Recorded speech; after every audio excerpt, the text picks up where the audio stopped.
Good morning, students.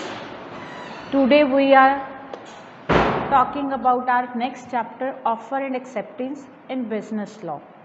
So in first chapter what we have done? Contract. What do you mean by contract? We have done this definition. Contract की होता है an agreement which is enforceable by law.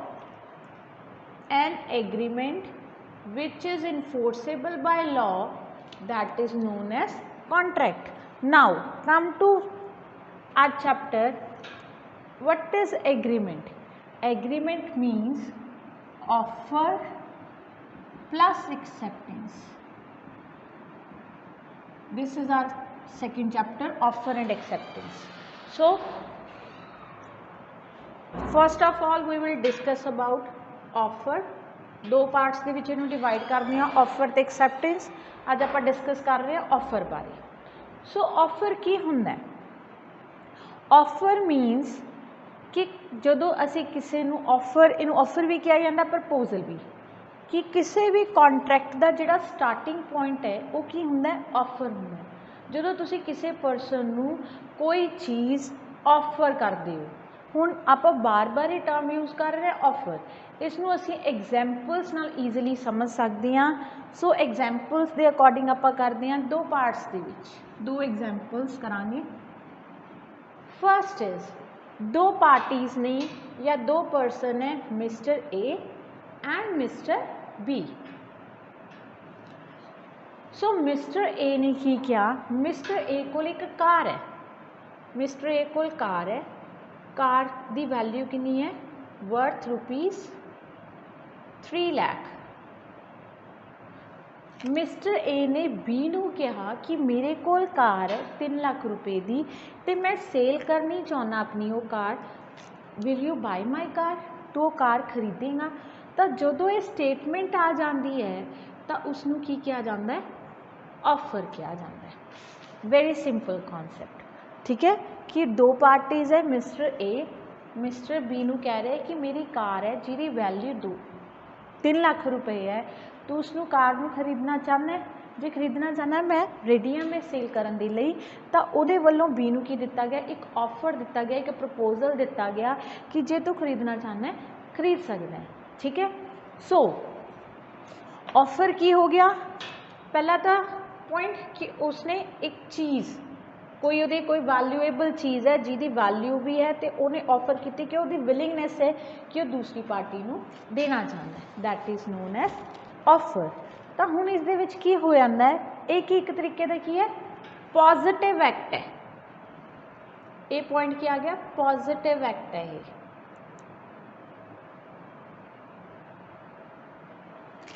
ठीक है कि उसने offer की कि मेरे को प्रपोजल दिता, मेरे को कार है, तू खरीदना चाहना है खरीद सकना है. तो अगर उसकी विलिंगनेस हुई, अगर वो चाहता कि मैं खरीदना चाहना तो खरीद सकता, नहीं चाहता तो नहीं खरीद सकता. तो ये वालों जो प्रपोजल बी नूं रखा गया, तो ये प्रपोजल की होएगा? ऑफर होएगा. हुण इहदे विच की होएगा? इहदे विच एक पॉइंट की आ जाता है? 3 चीज़ां आ गईयां. अगर ये कहना है, हुण ऑफर का मतलब की है कि इहदे विच 3 चीज़ां आ जांदियां. अगर ए बी नूं ये गल कहना है कि मेरे को एक कार है, that is mayor a statement. उन्हें एक स्टेटमेंट दी कि मेरे को कार है. ठीक है. फिर उसने अगे की कह दिता कि जिहड़ी मेरे को कार है उसकी वैल्यू कितनी है? 3 लाख रुपए. तो हुण एक तरीके का ये की है? ये ऑफर नहीं है. इस दे विच की है? उसने जस्ट डिस्क्राइब किया है कि मेरे को कार है तो उसकी वैल्यू 3 लाख रुपए है. जस्ट वो चीज़ की डिस्क्रिप्शन दी है, भी सुन लेगा ठीक है तेरे को कार है, उसकी वैल्यू इन्नी है, दैट्स इट. टिल दैन ਉਹਦੇ ਵਿੱਚ ਉਹ प्रोडक्ट की डिटेल ਦੇ ਨਾਲ ਇਹ वर्ड्स प्लस वर्ड्स, ये वर्ड्स भी ऐड करने जरूरी है कि will you buy my car.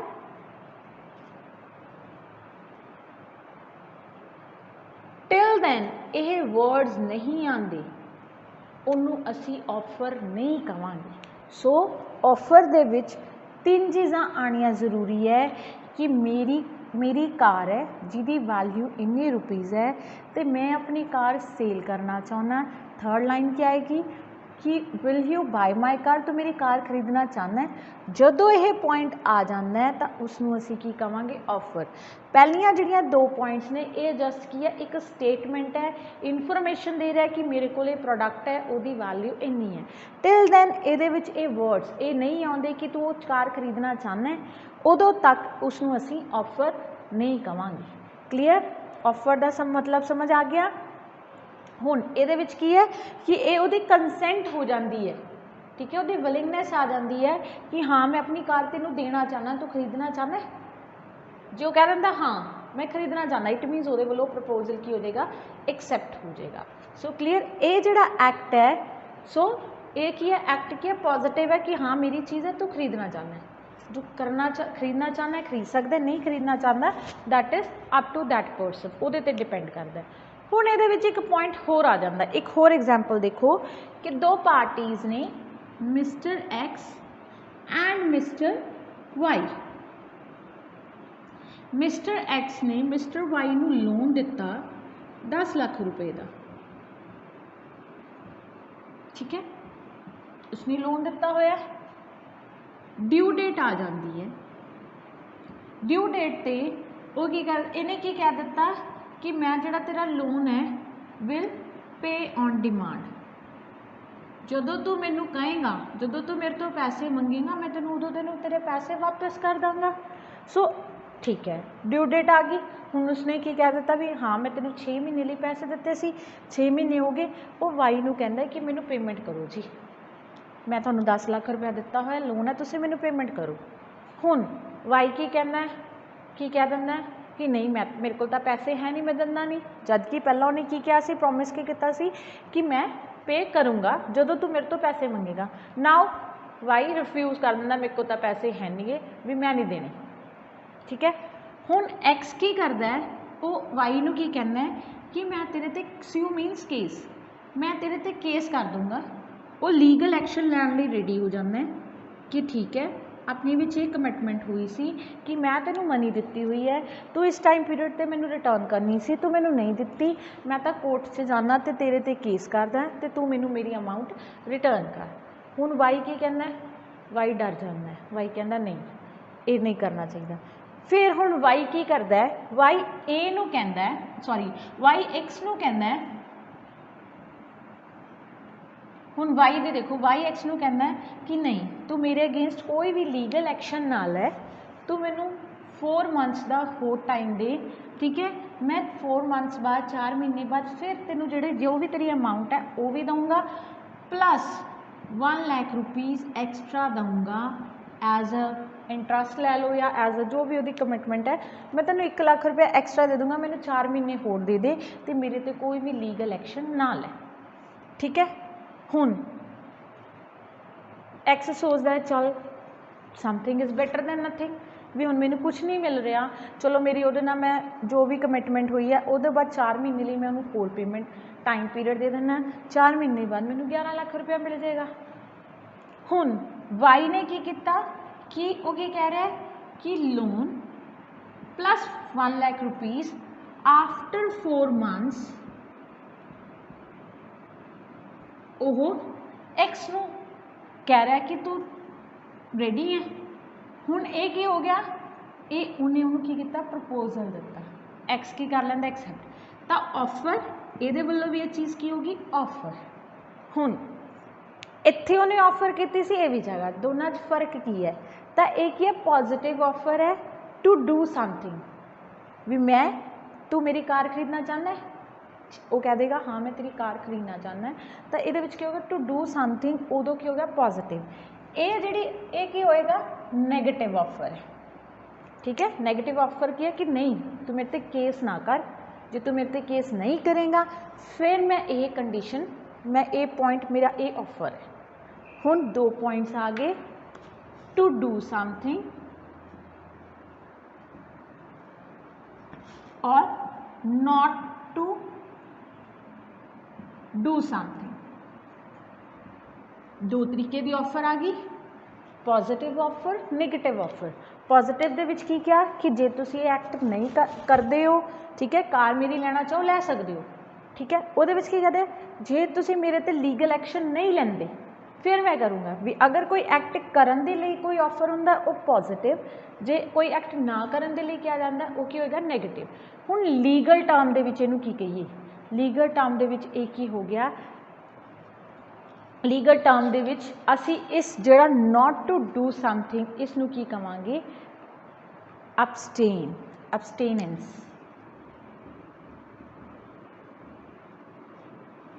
abstain, ठीक है भी। हुण क्लीयर है। हुण इहदे अकॉर्डिंग आपां इहदी एक डेफिनेशन लैने आ कि जो आपां टर्म्स कीतियां इहदे अकॉर्डिंग ऑफर दी डेफिनेशन देखो, व्हेन एक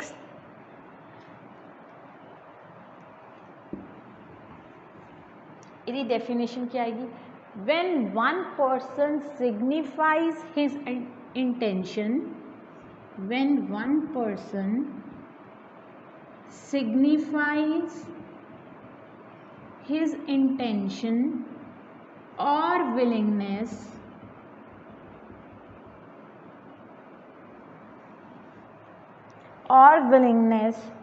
to another person कि एक पर्सन ने दूसरे पर्सन नू अपनी इंटेंशन या अपनी विलिंगनेस, ठीक है, दसी है, क्या दे लिए दसी है, टू डू समथिंग,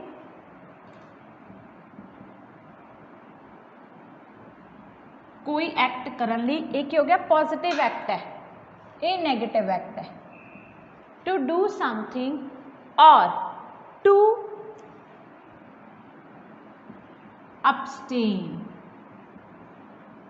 कुछ ना करने के लिए, ठीक है, और टू abstain from something और टू abstain from something, कुछ काम करन तो रोकना, abstaining from something, so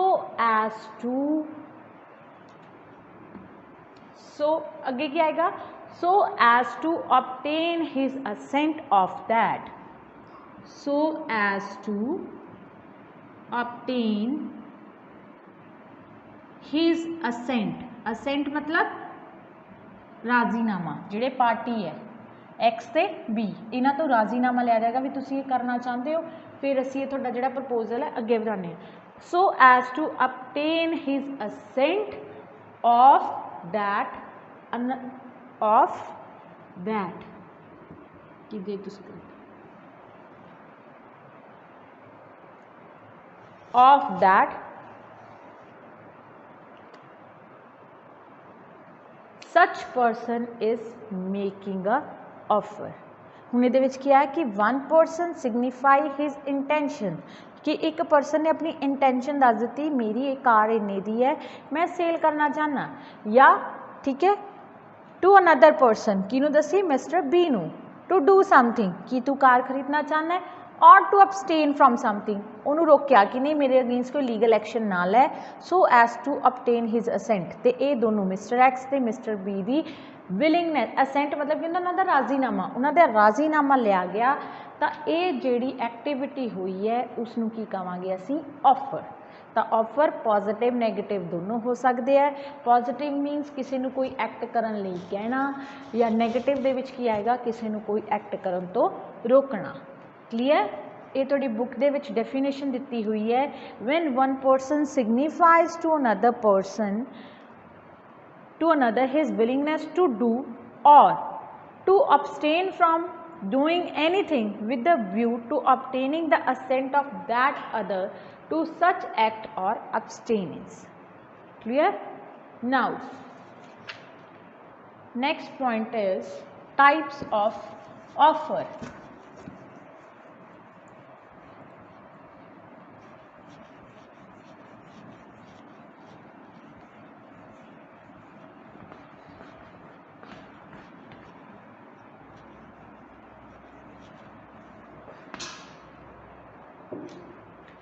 kinds और types of offer.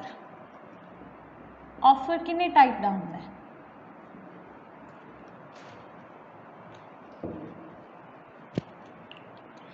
It depends depends, दो बेसिस के उत्ते डिपेंड करता। One, how offer is made,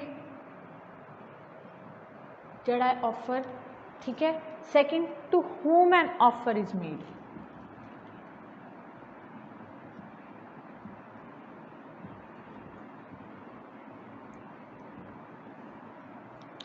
offer किवें किया गया तो ऑफर किनू किया गया। सो हाउ मेड दे अकॉर्डिंग दो पॉइंट्स आ जाएंगे, express offer, implied offer. To whom ये दो पार्ट्स है, general offer, specific offer. Clear. Express offer दे विच की आ जाता है बच्चे, एक्सप्रैस ऑफर मीनस कि जो तुसी अपनी जो विलिंगनेस है उसमें एक्सप्रैस कर दो, फीलिंग्स किस तरीके नाल, इट वुड बी रिटन, लिख के और स्पोकन, बोल के किसी को कोई भी चीज़ एक्सप्रैस कर दो, ठीक है। जिमें कि हम mister example they which mister A ने की क्या बोल के इन्हों क्या कि मेरी कार इन्ने दी है, तू खरीदना चाहना है, दैट इज स्पोकन। अगर लीगली लिख के रिटन दे विच जो एफिडेविट्स बना के कवे, रिटन दे विच की आ जाएगा, ईमेल भी की जा सकती है, लैटर भी लिखा जा सकता है, ठीक है। रिटन दे विच किसी भी वे नाल लिखा जा सकता है।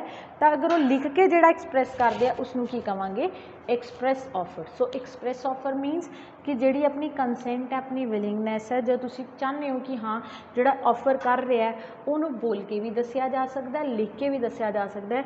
तो जो कोई भी ऑफर बोल के या लिख के दिता जाता है तो उसनों की कहांगे, एक्सप्रैस ऑफर।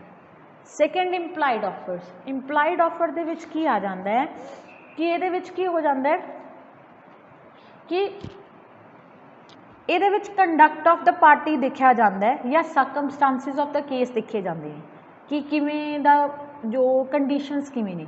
फॉर एग्जाम्पल किवें एग्जाम्पल का दसदे आ, जिवें कि कोई पर्सन है डॉक्टर को जाता है कि मैनू फीवर है, ठीक है, डॉक्टर को गया, डॉक्टर ने उन्होंने पहला ये तो नहीं कहेगा कि मेरी तो जी भी इन्नी फीस है, पहला फीस दो। पहला डॉक्टर की करता है, प्रॉपर जो भी उन्होंने ट्रीटमेंट है, जो उन्होंने सिम्पटम्स है उन्होंने सुनता है, फिर वो ट्रीटमेंट है वो दसदा है, तो उस तो बाद मेडिसिन प्रिस्क्राइब करता। आफ्टर दैट की होंगे फीस ली जाती। हुण डॉक्टर ने जो ट्रीटमेंट किया तो इट मीनस इट सैल्फ क्लीयर कि थानू वो फी पेमेंट करनी पेगी, तो वो की हो गया इंप्लाइड ऑफर, ठीक है। कि उन्होंने क्या जा कोई डॉक्टर तो तुसी ट्रीटमेंट लेंदे हो, कोई भी पर्सन, या तुसी बस दे विच जा रहे हो, बस में जो जाने हैं बस के असीं बैठ गए, सम टाइम 10-15 मिनट लंघ जाते हैं बस स्टार्ट हुई नूं, तुहाडे अपने डेस्टिनेशन पर पहुँचन जो तुसी पहुँचना है तो 10-15 मिनट बाद आके तुसी टिकट कटवाते, तुसी बस च बैठो, इट मीनस थानू उहदी पेमेंट करनी पेगी, टिकट कटवानी पेगी। तो वह जो ऑफर है that is implied offer. Bus conductor की कह रहा है कि जे बस च बैठोगे then you have to pay the amount of ticket, तो थानू पे करनी पेगी। वो जो ऑफर होंगे that is known as implied offer. Second ये की see to whom an offer is made, तुसी ऑफर कर किनू रहे हो, that is of two type, general and specific. जो जर्नल पब्लिक नू ऑफर किया जाता है, मतलब कोई जर्नल पब्लिक नू किसी भी तरीके का ऑफर किया जाता है तो उसनू की कहा जाता है, जर्नल ऑफर, ठीक है। लाइक किसी ने की किया, कोई ऑक्शन, कोई मतलब लगा लो किसी सेल कर रहे हैं, कोई उन्होंने लगाया होंगे कि अपने घर के बाहर लिखा है this property is for sale, ठीक है, मेरी ये प्रॉपर्टी है, मेरा एक घर है, मेरा प्लॉट है, ये विकाऊ है, ठीक है। तो वो क्या जर्नल ऑफर है, कोई मर्जी जाके वो प्रोडक्ट वो जो घर है वो देख सकता है तो उन्होंने गल कर सकता है कि मैं खरीदना। जो किसी स्पैसिफिक परसन लई वो चीज़ या ग्रुप ऑफ परसन लिए आ जाता है तो वो ऑफर की होंगे, स्पैसिफिक ऑफर मन्या जाता है। क्लीयर, ठीक है। तो जिमें कि अगर आप कह कोई भी है, अगर आप उस जर्नल दे विच क्या आ जाएगा, जर्नल पब्लिक, स्पैसिफिक दे विच क्या आ जाएगा, स्पैसिफिक पर्सन नूं क्या जाता है कि हाँ इसे लिए लाइक असी अगर किते अप्लाई करते हैं, तुसी पोस्ट लिखा होगा कि 12th पास, ठीक है। ग्रैजुएशन मीनस द ਜਿਹੜੇ ਪਰਸਨ ਨੇ ਗ੍ਰੈਜੂਏਸ਼ਨ ਕੀਤੀ ਹੋਈ ਹੈ ਉਹੀ ਪਰਸਨ ਹੀ ਉਹ ਪੋਸਟ ਲਈ ਅਪਲਾਈ ਕਰ ਸਕਦਾ, दैट इज़ स्पैसिफिक ऑफर। मतलब जिन्हें पर्सनस की ग्रैजुएशन नहीं है वो पर्सन पोस्ट नहीं अप्लाई कर सकते, तो उन्होंने एक स्पैसिफिक कैटेगरी डिफाइन कर दी, that is specific offer. General offer public ਲਈ है, ਜਿਹੜਾ मर्जी वो की कर सकता है, प्रॉपर्टी ਲਈ डिमांड कर सकता, प्रॉपर्टी बाय कर सकता है। क्लीयर, टाइप समझ आ गई। नाउ हुण ऑफर कुछ पॉइंट्स कई कन्फ्यूजन नू क्लीयर करने लिए कुछ पॉइंट्स है कि जिहड़ा ऑफर है वो जस्ट एक स्टेटमेंट नहीं है। जिवें कि हमने आप एक एग्जाम्पल कर चुके हैं, एक ए बी नू कहना मेरे कोल कार है, that is just a statement. ठीक है, मेरी कार है, ठीक है, स्टेटमेंट, ये ऑफर नहीं है। उस तो बाद की है ये की होनी चाहिए है, हुण किसी पर्सन ने इनविटेशन टू ऑफर, ਇਹਦੇ ਵਿੱਚ ਕੀ ਹੈ ऑफर करो कि ਉਹਦੇ ਲਈ invitation to offer, like newspaper ਦੇ ਵਿੱਚ ਐਡਵਰਟੀਜ਼ਮੈਂਟ ਆ ਜਾਂਦੀ ਹੈ, ਇਹਦੇ ਵਿੱਚ ਦਿਖਾਇਆ ਜਾਂਦਾ ਹੈ ਕਿ ਹਾਂ ਇੱਥੇ ਪ੍ਰੋਡਕਟ ਇਹ ਅਵੇਲੇਬਲ ਹੈ ਤੇ ਤੁਸੀਂ ਬਾਏ ਕਰ ਸਕਦੇ ਹੋ। ਠੀਕ ਹੈ, ਤਾਂ ਇਹ ਕੀ ਹੈ invitation to offer, it is not an offer. ਤੁਹਾਨੂੰ ਇਨਵਾਈਟ ਕਰ ਰਿਹਾ ਵੀ ਜੇ ਤੁਸੀਂ ਖਰੀਦਣਾ ਚਾਹੁੰਦੇ ਹੋ ਆ ਸਕਦੇ ਹੋ। ਠੀਕ ਹੈ, ਉਸ ਤੋਂ ਬਾਅਦ ऑफर ਦੇ ਵਿੱਚ ਕਮਿਊਨੀਕੇਸ਼ਨ ਮਸਟ है, कम्युनिकेशन होना चाहिए। ए वालों बी नू किया गया, बोलिया गया, देखिए ना ये दस एक्सप्रैस बोल के या लिख के दसना पएगा कि हाँ जी मेरी ये प्रोडक्ट है, मेरी ये प्रॉपर्टी है, सेल ਲਈ ਕਰਨ ਲਈ मैं रेडी हाँ, इन्नी वैल्यू है तो तुसी अगर विलिंग हो बाय कर सकते हो। तो ये की है कम्युनिकेशन इन्फॉर्मेशन का होना ज़रूरी है। अगर एक कैजुअल इंक्वायरी है, ठीक है, वो ऑफर नहीं होएगा। कोई कैजुअल इंक्वायरी है, ठीक है, अगर असी कोई पूछ लेंदा भी तुहाडे कोल आप जन कह रहे एक तुसी घर वेचना है, वो कहने नहीं असी वेचना नहीं, तो ये इनक्वायरी सी, it is not an offer. ठीक है, तो इस तरीके नाल ये पॉइंट्स क्लीयर हो गए कि ऑफर की हुंदा है। तो कुछ पॉइंट्स है जिन्होंने असी ऑफर नहीं मन्निया जाता, वो स्टेटमेंट्स होंदियां ने या पर्सन की इंटेंशन होनी चाहिए है कि हाँ भी मैं प्रोडक्ट सेल करना चाहता, तो उन्होंने एक्सप्रैस मोड के थ्रू दसना पएगा कि हाँ मैं अपना प्रोडक्ट सेल करना चाहता। Next, so first rule is offer must be capable of creating legal relations. Capable of creating legal relations.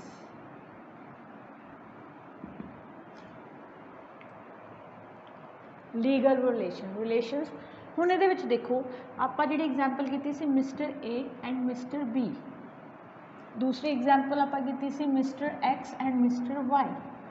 हुण इहदे वल्लों ऑफर किहने कीता सी मिस्टर ए वल्लों बी नूं, तां मिस्टर ए की है ऑफरर, उस पार्टी नूं की कहांगे ऑफरर, जिन्हों ये ऑफर किया जाता उसनूं की कहांगे ऑफर। हुण इहदे विच की सी वाई वल्लों ऑफर किया गया सी एक्स नूं, तां वाई की है ऑफरर, भी ने चीज़ ऑफर की है, तो एक्स की है ऑफर। सो फर्स्ट पॉइंट की है कि जेड़ा भी ये ऑफर है वो दोनों पार्टीज़ वैदर ए और बी और एक्स और वाई, वो दोनों पार्टीज़ दे विच जेड़ा लीगल रिलेशन क्रिएट करने वाला होना चाहिए। ठीक है, क्योंकि अगर लीगल रिलेशन होएगा ओनली इन दैट केस वो पर्सन दूसरे पर्सन के उत्ते अगर वो एक्ट कंप्लीट नहीं हुंदा केस कर सकता है। ठीक है, सो लीगल बाइंडिंग्स होनिया जरूरी है। हुण ए ने बी नूं क्या कि ठीक है आपां किते घूमन चलांगे, ठीक है, ये की है ये उन्हां दी अपनी पर्सनल, ਇਹਦੇ ਵਿੱਚ ਉਹ ਲੀਗਲ ਰਿਲੇਸ਼ਨਸ਼ਿਪ नहीं आता कि अगर वो चले जाते हैं गुड नहीं जाते तो वो केस नहीं कर सकता, नहीं तू मैनू क्या सी घूमन लई जाना तो आप गए नहीं, ये लीगल रिलेशन नहीं होंदा। तो ये की है कि दोनों पार्टीज़ दे विच लीगल रिलेशनस होना चाहिए, लीगल कॉन्सीक्वेंसिस फॉलो होने चाहिए है। अगर ये नहीं होंगे तो कॉन्ट्रैक्ट की हो जाएगा ब्रीच, टुट जाएगा, तो दोनों पार्टीज़ नूं कॉम्पनसेट करना पएगा कि अगर वो कॉन्ट्रैक्ट ब्रेक होंदा है। सेकेंड की है it must be certain definite, fix होना चाहिए।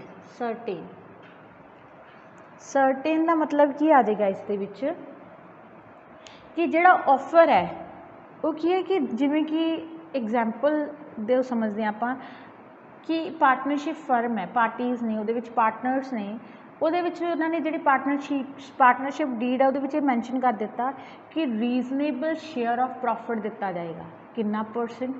2% ਦੇਣਾ ਟੋਟਲ ਪ੍ਰੋਫਿਟ ਦਾ, 10% ਦੇਣਾ, 15 ਨਹੀਂ। ਉਹਨਾਂ ਨੇ ਕੀ ਲਿਖਿਆ? ਰੀਜ਼ਨੇਬਲ ਸ਼ੇਅਰ ਆਫ ਪ੍ਰੋਫਿਟ, ਮਤਲਬ ਕਿ ਐਗਜ਼ੈਕਟ ਪਰਸੈਂਟੇਜ ਨਹੀਂ ਗਿਵਨ। ਤਾਂ ਆਫਰ ਦੇ ਵਿੱਚ ਕੀ ਹੈ?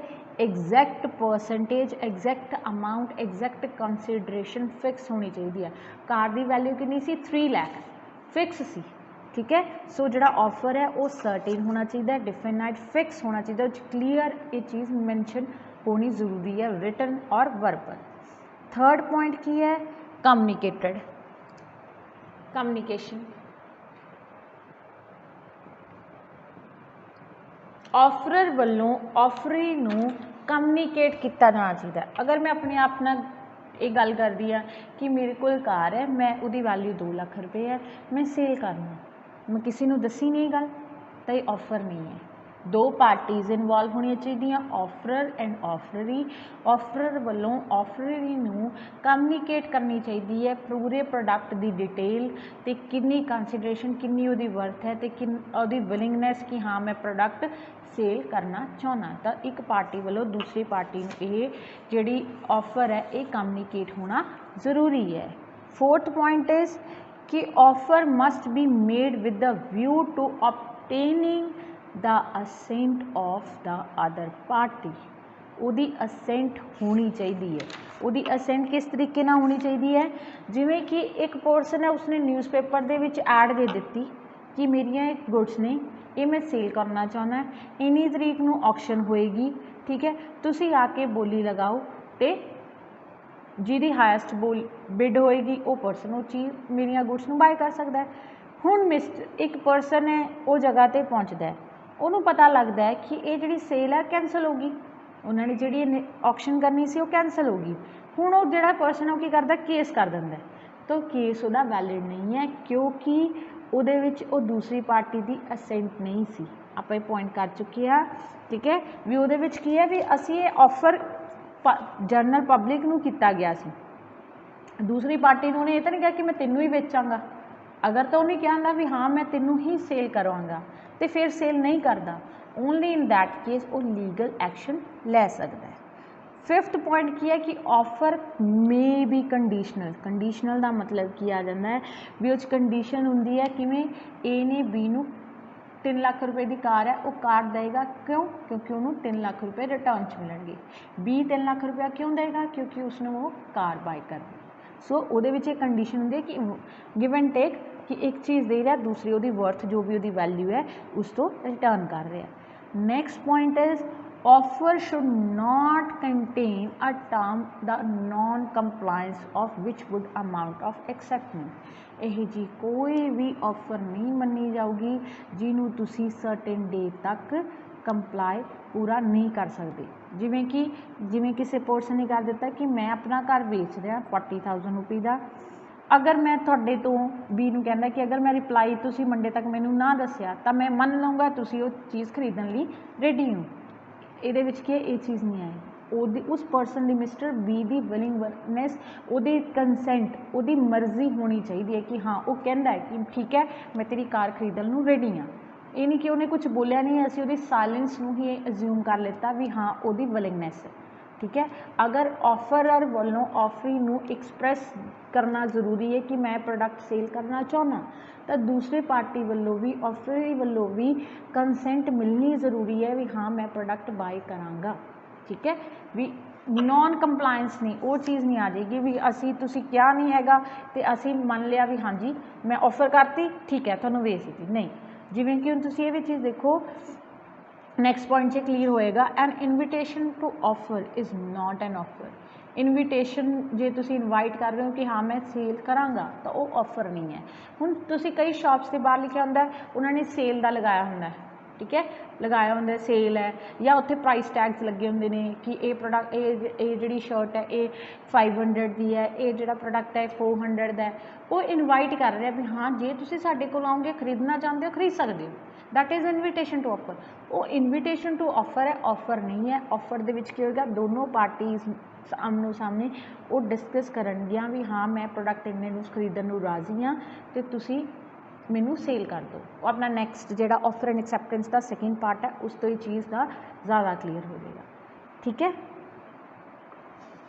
हुण ये तो सी अपने essentials of an offer, offers का कंसैप्ट क्लीयर हो गया। ठीक है, थैंक यू।